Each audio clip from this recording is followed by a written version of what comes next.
you may not have the knowledge, but there are things that you need to update yourself on with respect to your practice, with respect to the standards required in various hospitals or the specialty you are in or you're practicing. So it may require you doing some mandatory training, also doing your mandatory training, attending conferences, and also having a good knowledge of the guidelines for treating the various illness. Then the other thing that also a good practice is the safety and quality. You must take action to protect the patient at any time. If you feel there is a compromise or there is a practice that is likely to compromise the patient, then you need to come up and have to kind of highlight it and taking note that the patient comes first. This tends to be in terms of if there is any substandard care, or if you feel that what it being administered to the patient is not appropriate. And most time, because we're not so conversant when we come in, you may say that either the midwife or the nurses will want to challenge you and say, oh, this is not what we do, or this is not how we do it. Well, just the way it is, you just need to listen to them and go back and say, okay, what is it? What is it? Just politely, or just say, okay, what did the guidelines say with respect to managing this? Then just, it's nothing to hide of. There is a continuous learning in the process. You may not know everything. Even the support worker also, because they have been used to doing one particular thing and they only want to follow that standard. And then you just need to just look at the guideline again and then try to correct what is you're doing. Or if you feel that someone is doing something that is not right, then you have to highlight it. Then the other very important thing is the communication, partnership, and the team working. This is an aspect that we may not be very part of our complete part of our practice back in Nigeria with respect to kind of communication. You just need to listen to the patient all the time, listen to their concern, listen to what questions they ask and answer them, try to address the question first of all. And also listen to their own opinion and engage them in decision taking. And also if communicating effectively with your colleagues in terms of handover or discussion on patients, and it's also a collaboration of team working. If you're not very sure, always ask. And if a patient has other medical complication, always engage the other specialties to come and help to in the management of the patients, and also escalate, either involve the critical care or the consultant. Don't take decision on your own as it is immediately. You just need to, once you initiate the first listing, because you may come in, you may not be the consultant, you may be a researcher and everything. Once you do the initial something, engage the registrar or engage the consultant and inform them what you've done, and then let them come and help be part of the decision making. Because if sometimes if things goes wrong, or the place may be too busy, and you've not highlighted it, or you've not escalated, when the things happen, the incidents are reported, the first question they will ask you, did you inform the registrar? Did you escalate? And okay, and also the other thing is the documentation. And the other very important thing that I talked about is the honesty and trust. You just need to, if you have You just have to maintain that integrity. It's part of the profession. In a nutshell, that is with respect to general practice. I don't know, Dr. Ladi, do you have anything to say? Or is there any questions that require for us to address in this place? Well, I think you've said most of it, which is maintaining your skills, your knowledge, and making sure you're updated with the guidelines, recent guidelines.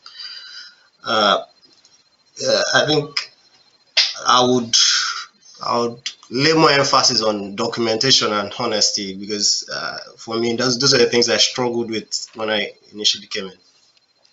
Writing down every conversation you have with patients, you have a patient relative, you have with nurses, you have your fellow doctors as well, is quite important, and it helps in the long run. If anything happens with that patient or in terms of care with that patient, you have something to fall back to, and honesty is quite essential as well, because you don't want to be lying in your documentation. You don't want to write in after the fact, which is something that happens very commonly when the situation has turned to something else, and you now go and start writing, trying to pad up your documentation. Things like that, they tell wrongly on you, and they probably implicate you in the long run. So documentation is very key, actually.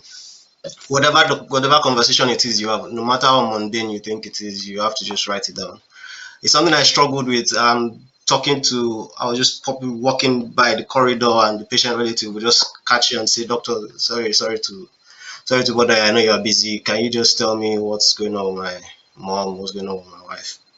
And you just have that chat innocently, and you think, it's over there. You now hear that the patient has gone to complain, or the relative has gone to complain that they did this about their relative, and the relative didn't get proper care. And you now go back to the conversation you had. You have not documented it.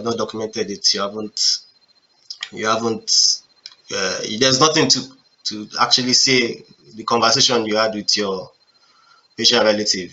What was it about? What did you talk about? Because those are things they'll use to implicate you. You've had few occurrences where the patient relative will go and say something else, and that's not what you said really, but you didn't write it down. So where's the evidence to say that that's not what you said? So things like that are very important in this part of the world. Honesty is quite essential. We had stories of a particular doctor that would document that she has examined the patient, whereas she didn't examine the patient, and she didn't know the nurses were looking and spying on her. Things like that. Eventually, she got reported. She had to face panels and things like that. So you can avoid all those unnecessary issues by being honest and being precise with your documentation. That's in terms of good practice. In terms of personal experience, I know Dr. Wilson has been here for a longer time, so I'm actually looking forward to learning from him too. Because I've been here not too long still, but I'm quite new to this business. We're still doing it as we see it. I would share my experience eventually, just how it was when I started and how it is currently, and in terms of planning your future in the career of your choice, whether you're going to practice, you're going to do training and things like that. So yeah.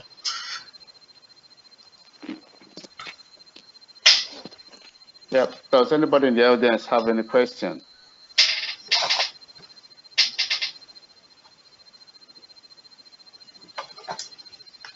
Yeah. So it's I've been here for over 10 years now in UK.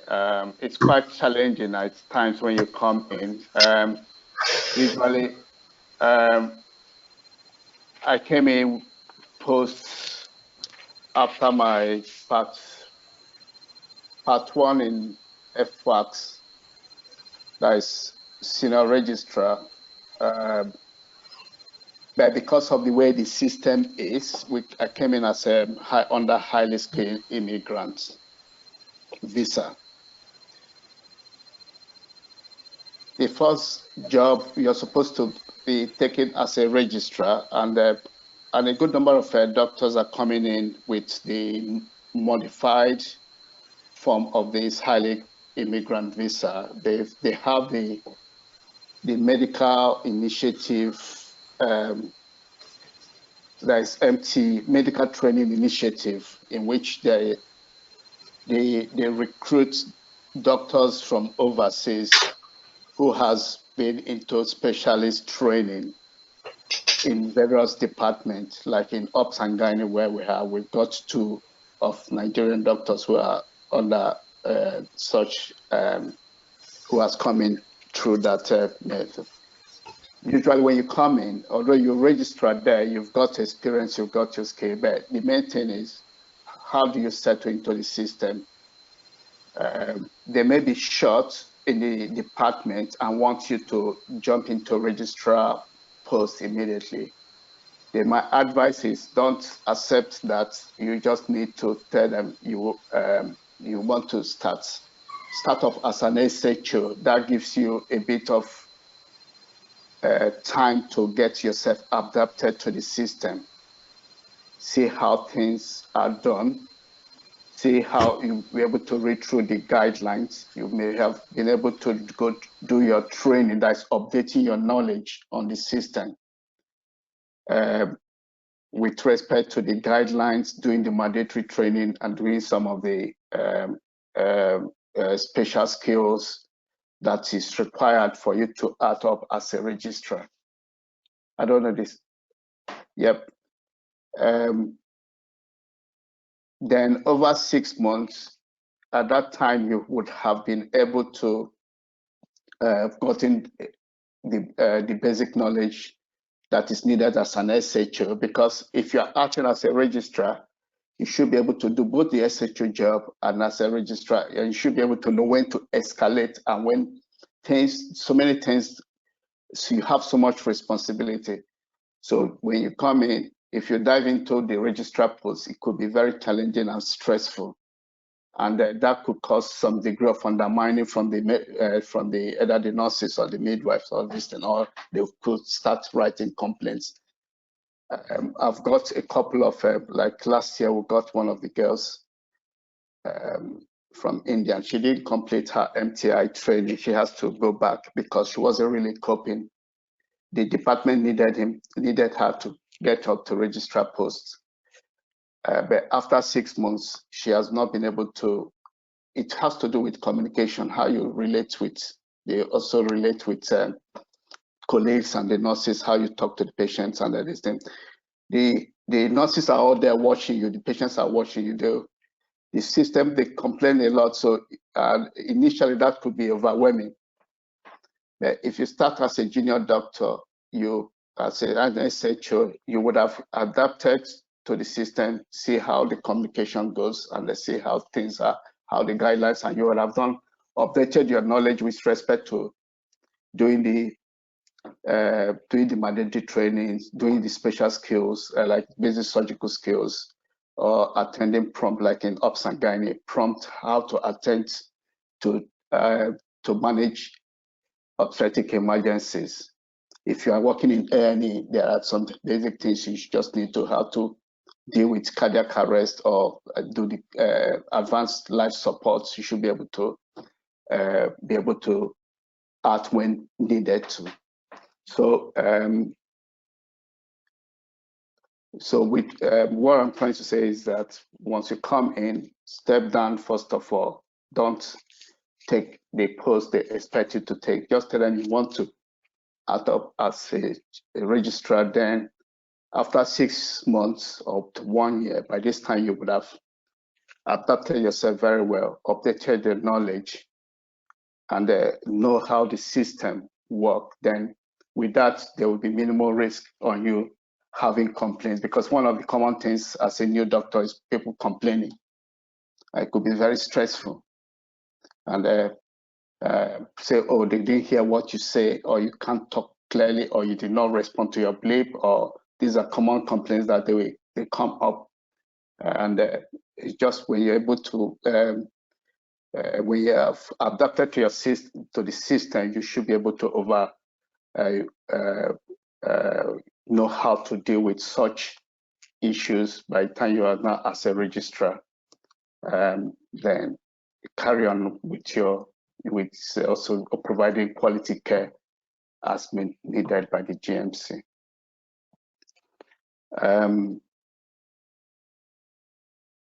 With respect to the training program, there are various levels. It depends on the port of entering into the system. They usually, with the MTI, they don't need to do the PLAB exam. The college like Ops and Gynae or College of Anesthetics, that is depending on the department or the specialty. The hospitals that require extra help, what they do is they inform the college. The college, there is an application on the list, where all you need to do is you have your PLAB, you've done your PLAB, and then you fill up the requirements. Maybe if you've done your Part 1 exam or primaries or Part 1 exam, meet up the requirements, they employ you directly. You don't need to do and register you with the GMC. You don't need to do your PLAB exam. In that case, you come in and now start practicing. Then those that came in, maybe that have come in to do a master's degree then you have to do the IELTS exam and then the PLAB exam. After the PLAB exam, then you have access. When you've passed your PLAB Part 1 and PLAB 2, then you have access to be employed. The employment could be as an FY1, FY2, SHO, depends on the level of entry. But if you actually need to get into the training program, because of the way they have modernized their training to allow their own trainees to be able to get directly into the specialist training program, that means you have to get your FY1 and FY2 certificate of completion of foundation training. It's just like our SHO has job certificates. When you have completed that, then you'll be able to apply directly to various specialties for job application, where you attend interview. Commonly, the most opportunities that are basically available for training posts now is the GP, because of the shortage. And that's why they could, once you've been able to do your PLABs, pass your PLABs, you could easily get a training post as a GP trainee directly from Nigeria. But if maybe someone has been a consultant back in Nigeria and then you're coming in after doing your PLAB exam, then there are options. You could either work as a normal registrar, SHO, or do the general locum job. But I always try to advise people to try to get into a training program, because the time flies through. If you continue to do the locum, it gives you money, but you're stagnated. You're not progressing with the career. It really depends on what one wants. Okay. Let me go back to the training. If you've done your SHO back in Nigeria, you could come in. If you're maybe a fresh graduate, you could come in and to apply for training posts after doing your PLAB and everything. But it's usually better if you're a fresh graduate from Nigeria, maybe have 1 or 2, 3 years. to either get a Foundation 2 post or an SHO. But the Foundation 2 post gives you that certificate of foundation, and which you could easily apply for your ST1, ST1 post, and easily get into the system for the run-through training post. But if you have already been a registrar or consultant back in Nigeria, then the point of entry becomes a bit challenging with respect to various specialties at registrar level. There are limited training posts. The training posts they declare is just to fill the gap that they need some of their trainees that have dropped out in the system to fill up. So it's challenging there. It's a bit short. So, but if you start from ST1 post, you're likely going to, because the number of training posts is more at that point, you're likely going to get a training number. But the more training posts are within the GP practice. And the GP practice training is just 3 years training. And there is a lot of jobs available. And to be honest, they make more money than the hospital doctor. I'm sorry to say that, but that is true. After you finish your training post,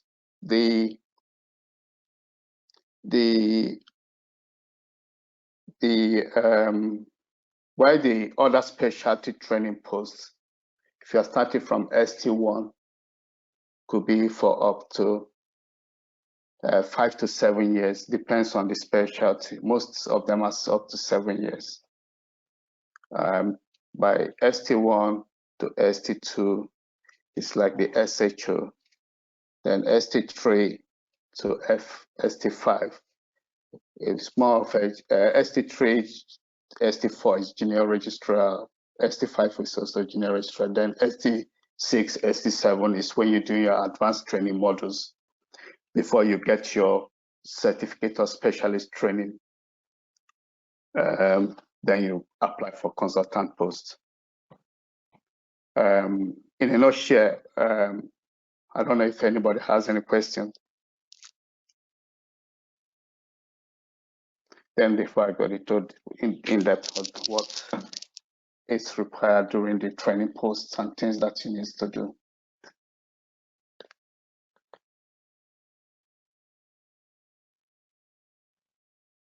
Any questions? Okay.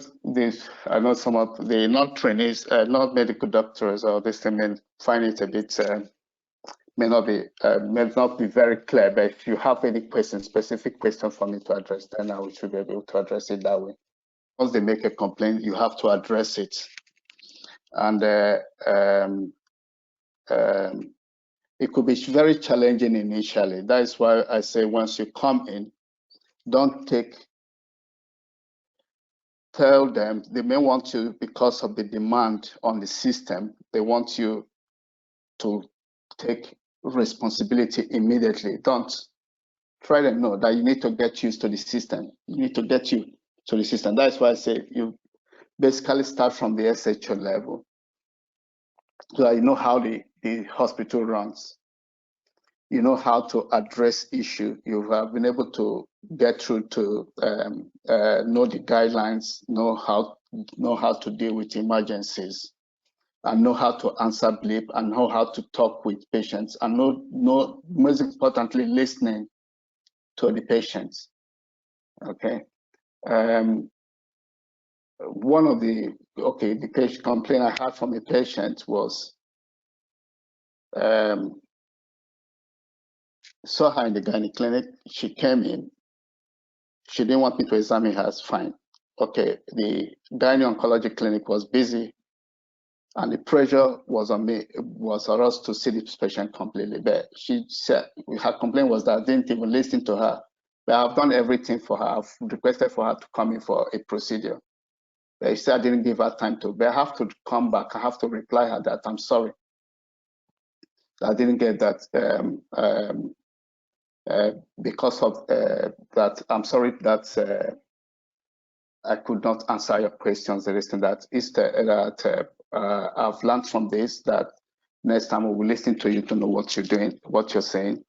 That because of the way the clinic is running, we needed to attend to so many other patients at specific time. But I will create another time for her to come in for us to discuss and talk.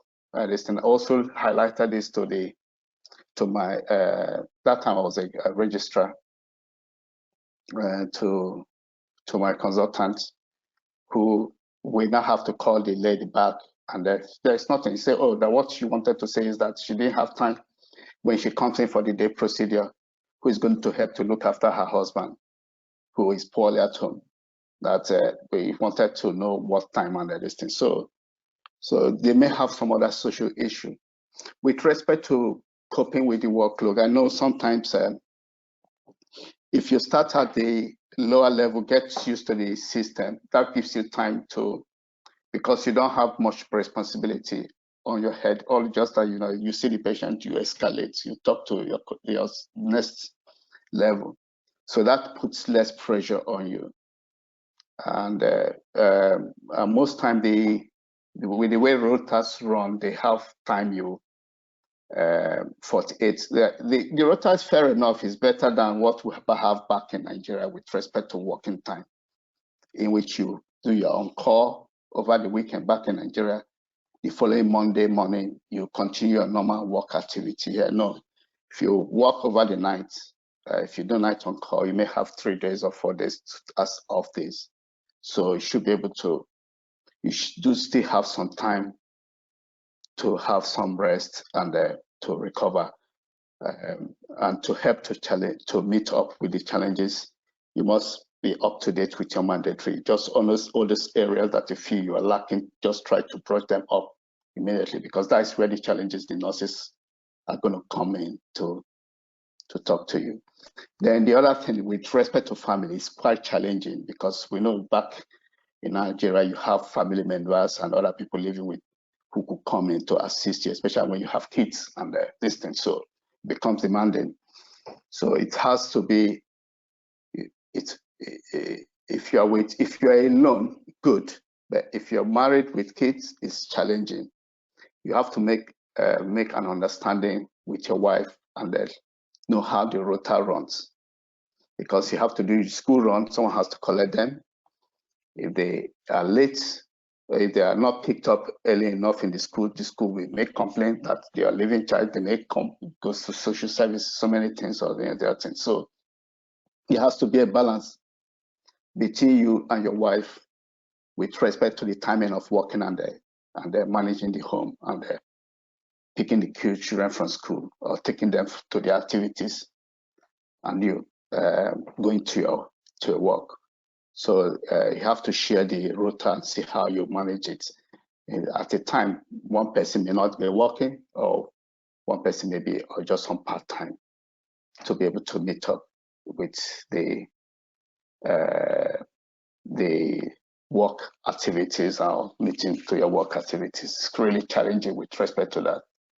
I don't know if I addressed any questions, Pastor.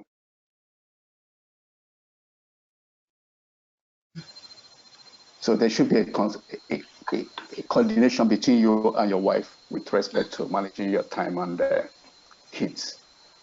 Okay, sir. Now, thank you so much. That answered my question.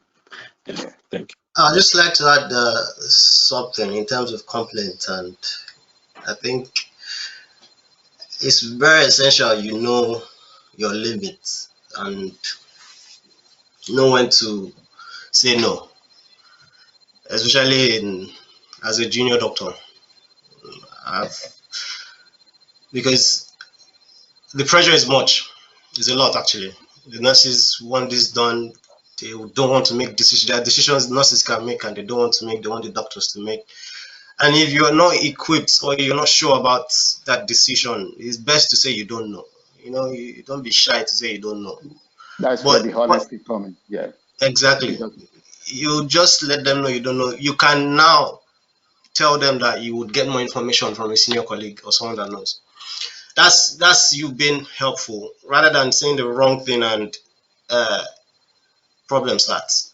I remember when I first started, and I think it was my first proper. Well, it was one of my first medicine jobs. I was done with the day, and the nurse said I should come and prescribe particular antibiotics for this patient. And back home in Nigeria, when you prescribe your antibiotics, you don't have a different chart. You know, this one was like vancomycin or so, and you had a different chart, you had a different calculation, you had to do different formulas to get the dose. I didn't know all these things, you know. What I would have, or what I should have done, is just say I don't know, and if they can get the on-call team to come and prescribe, or if I can look for someone to prescribe it or teach me how to prescribe. Sometimes the nurses know how to do these things, you know. You might just ask them and they'll say, okay, do it this way. Just bring down, because we come from the part of the world where doctors are ultimate, you know, know it doctors all, are know it all, you know. Yeah, so we have to just humble ourselves and say, okay, this one I don't know.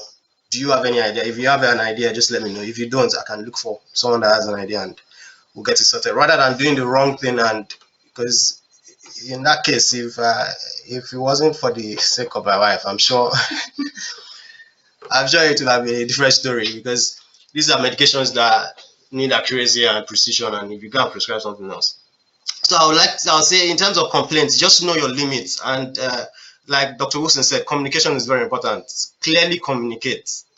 If you cannot, I can give you many instances where me personally, I'm not a very good communicator. I rather just write and go, or nod my head and go.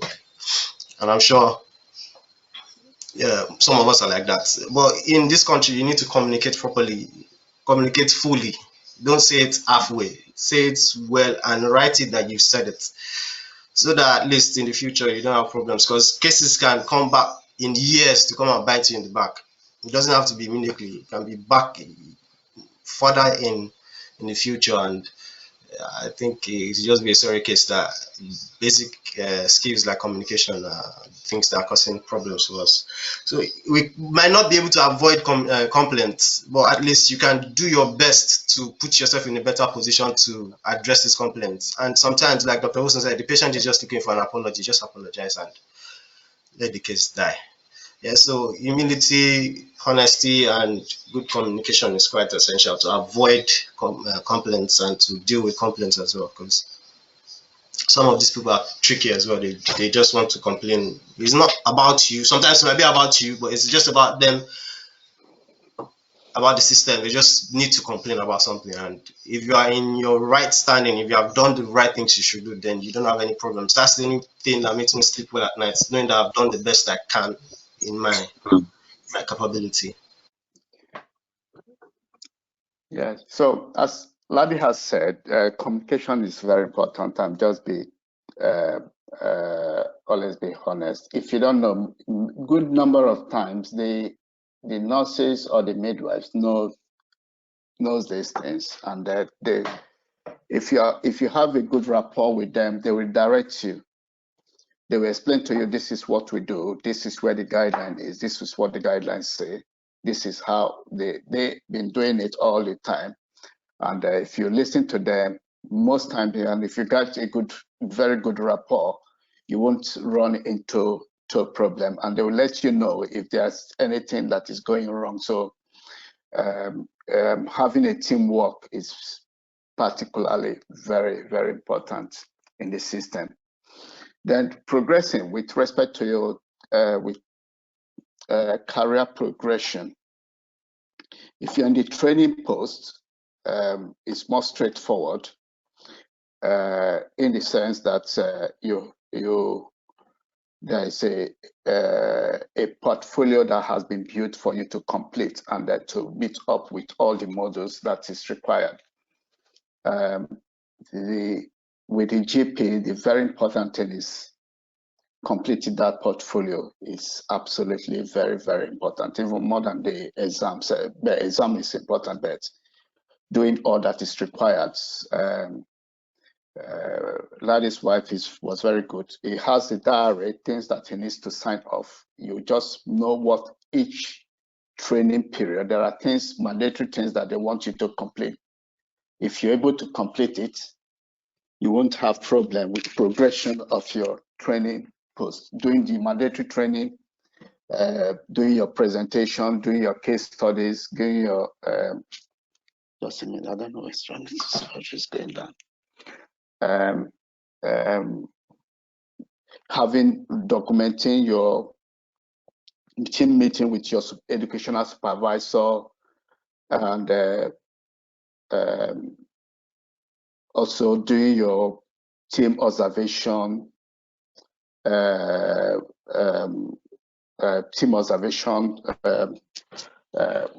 will I put it now? Because you team and patient observation feedback, yes.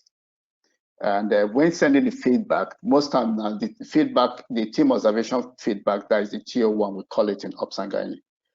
It's done electronically. Sometimes you are in control of it. Who do you send it to? You should have to be very careful, because I'm sorry to say, I don't know if there's any way, they could write silly things that could affect you.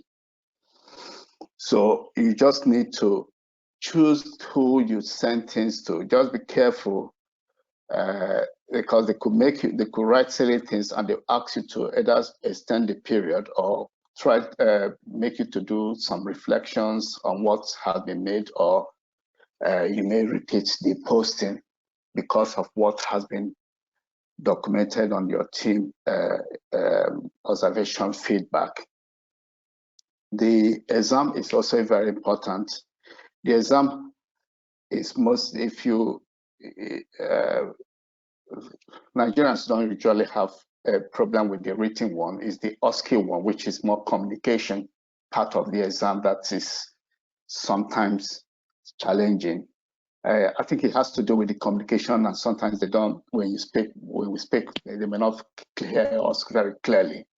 I had problem with that. My professional exam, I did it almost the 3 times on the OSCE with respect to the OSCE part of it. The second time I passed, I passed all this thing, but one of the examiner gave me 1/20 for, I don't know the reason for why he did that, which I challenged, but they say you can't challenge OSCE exam.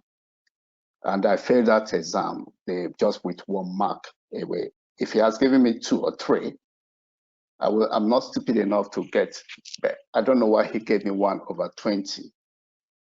But it's difficult. It could be subjective, but objective in a way, because of the way they mark it. If you don't say the things they want you to say, they don't give you the mark. So it requires practice with colleagues, and also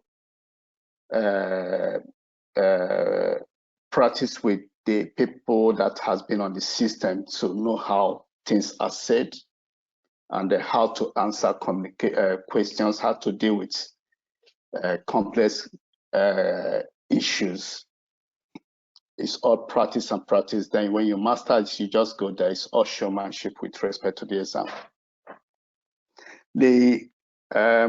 With respect to those that are not in training, there are 2 areas that if you are not in the specialty training, you could still progress in your career if you are maintaining a portfolio. If you are maintaining the personal, we call it a continual personal development portfolio. Each department has that.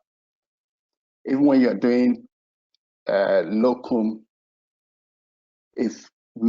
try to maintain the college portfolio. If you're in anesthetics, or if you're in if you're maybe obstetric medicine or doing an A&E locum jobs, try to maintain the college portfolio. The college portfolio, there is a college portfolio for the those doctors that are not in training, in which you are required to do some certain case-based discussions, some certain presentations, and do an audit in a year, do an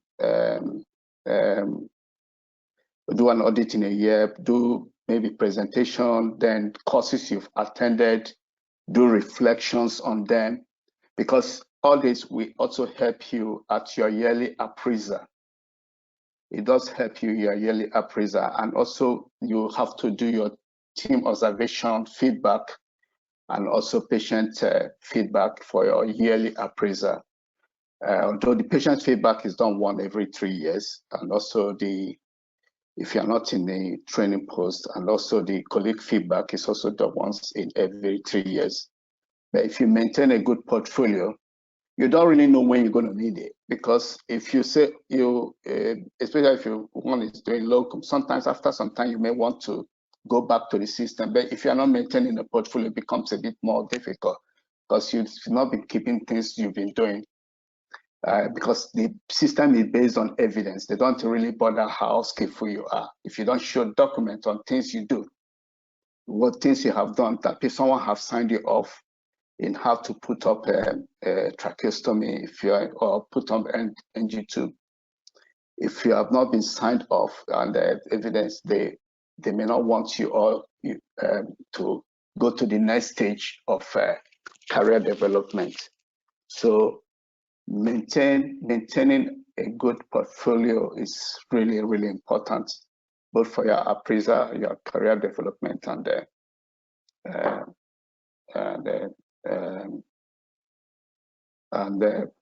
your career development, and also the care of patient, which is the paramount of everything. Yep. Do you have any question? Case teacher said no, that he's supposed not to take his note. I now sent an email to her that, look, I need to know what he's doing.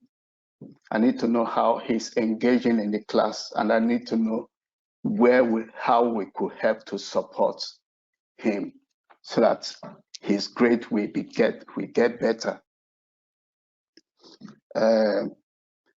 So he didn't.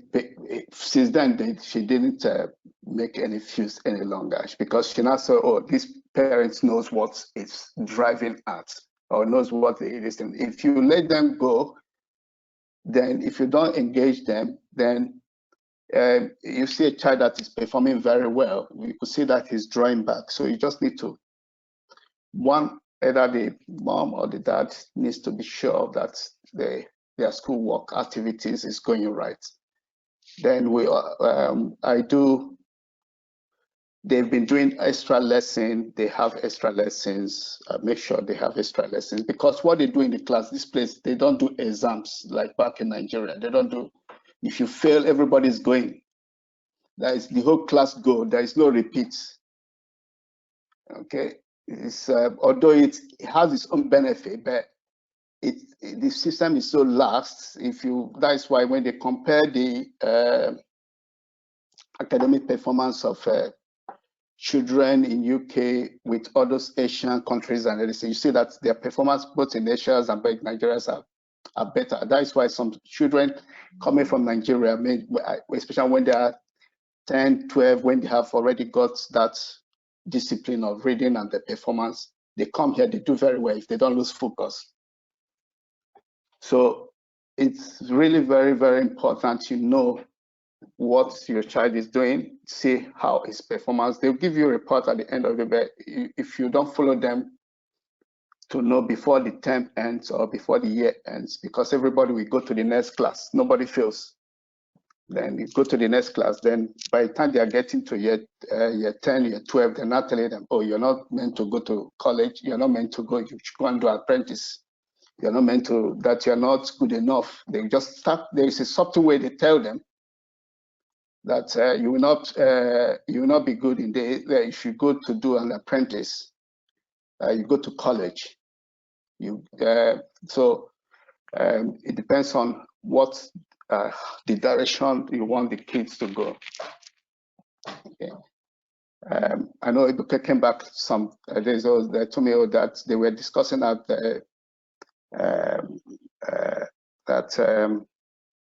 university is not the best. It's not the best thing, that people that does apprentices have 3-bedroom house and the house that is. I say, well, that is not what you are meant to do. That you shouldn't listen to them with that. That you should get your grade and go to the university.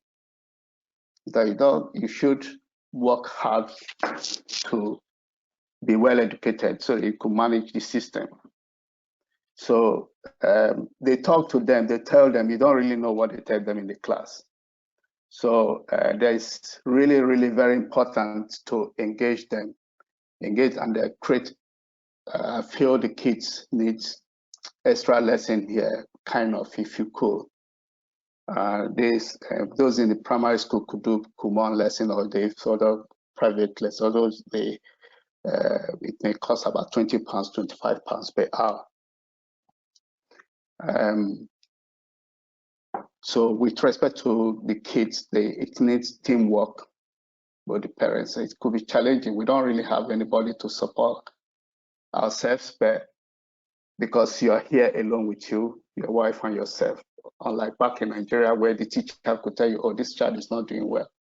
Like, we need sense. But they will tell you at the end of the year, but as the year goes back, the feedback they give you, except when the only ones that they let you know is when the child is maybe is doing things maybe that requires punishment, or maybe the child falls in the class or talk loudly, or so they will not call you that the child is not behaving well in the class. But they don't tell you anything about the academic activity until the end of the year.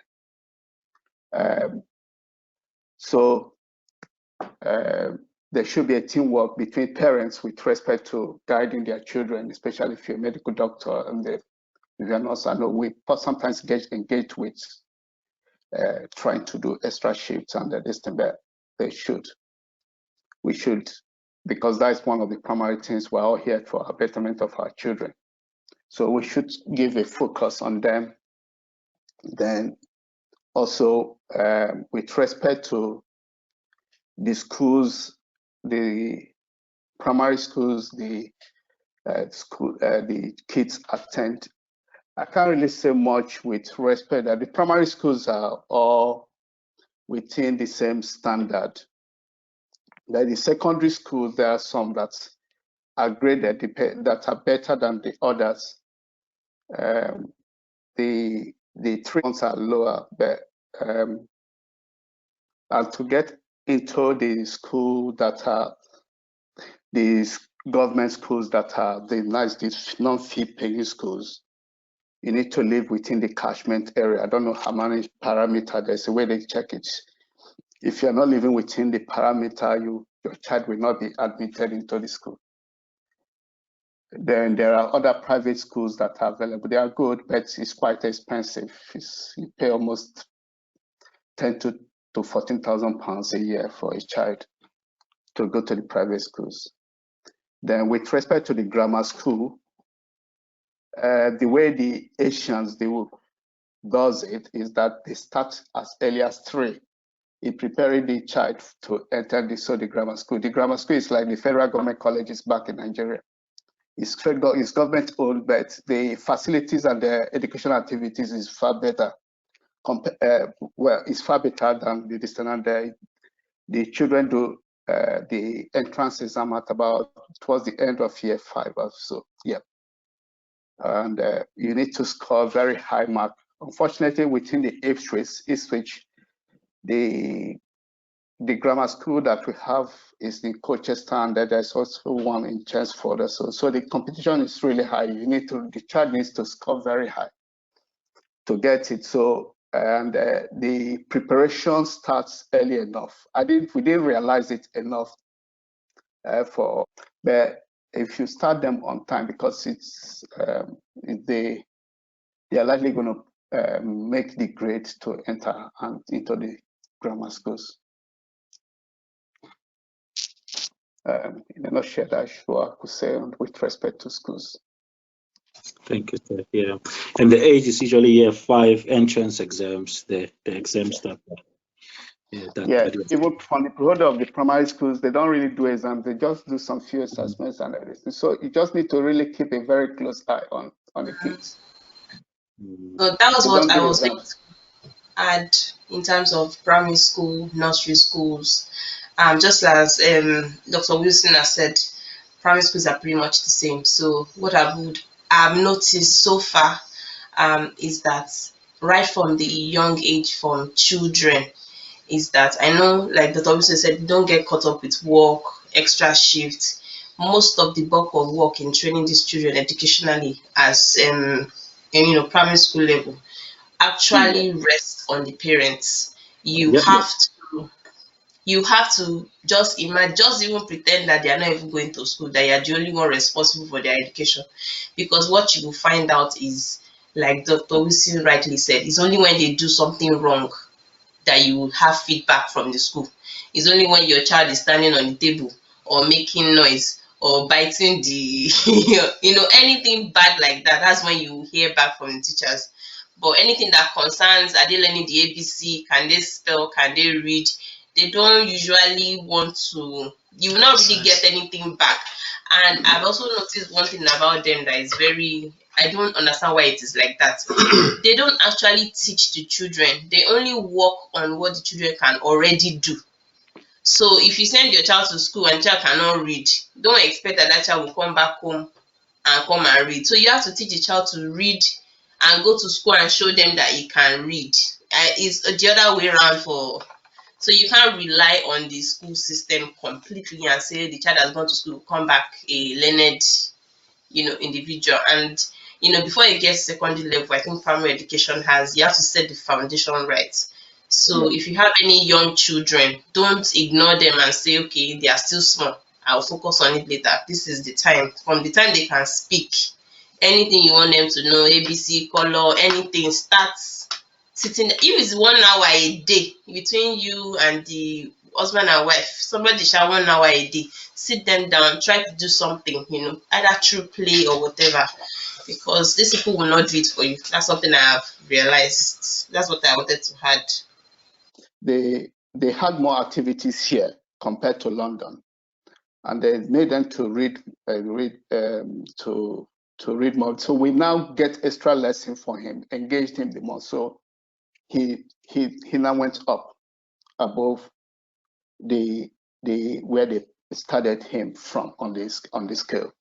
So it's required the teamwork, both parents. You have to keep an eye on what the schools. If you don't keep eye on them, you're going to lose them.